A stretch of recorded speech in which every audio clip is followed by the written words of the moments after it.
जय श्रीराम। आपण व्यवहार नेहमी करतो, एकमेकाला कर्ज देतो घेतो, ह्याला सुद्धा एक शास्त्राधार आहे। कधी द्यावं कधी घेऊ नये शास्त्राधार सांगितलेला आहे। आपल्याला व्यवहार करावाच लागतो। शास्त्राधार काय आहे तर रणम भौमेन गृह्णीयात् न देयं बुधवासरे। आता कर्ज घेताना काही दिवस असे आहेत की त्या दिवशी कर्ज घेऊ नये, कारण ते परतफेडीला अडचण पडते, म्हणून शास्त्राने त्या दिवशी कर्ज घेऊ नये असं सांगितलंय। तर कुठले दिवस आहेत?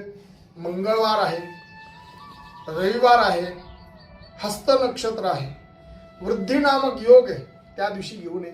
आणि प्रत्येक महिन्याची संक्रांत, दर महिन्याला संक्रांत येते। जशी आता 14 जानेवारी संक्रांत आहे, तशी दर महिन्याच्या 14-15 तारखेला रवीचं संक्रमण होतं, तर ती संक्रांत असते। प्रत्येक राशीवर संक्रांत येते। त्या संक्रांतीच्या पर्व काळावर सुद्धा कर्ज कधीही घेऊ नये, कारण ती परतफेडीला अडचण पडते असं शास्त्राने सांगितलेलं आहे। या दिवशी मात्र कर्ज घेतलेलं फेडायला चांगलं उत्तम सांगितलेलं आहे। जे कर्ज मंगळवारी कर्ज घेतलेलं द्यावं, रविवारी देऊन द्यावं, हस्त नक्षत्रावर द्यावं, त्याच्यानंतर वृद्धी नामक योगावर द्यावं।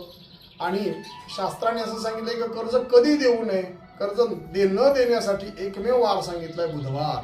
त्या बुधवारी कधीही कर्ज कोणालाही देऊ नये असं शास्त्राने सांगितलेलं आहे। होईल तेवढं पाळण्याचा प्रयत्न करा।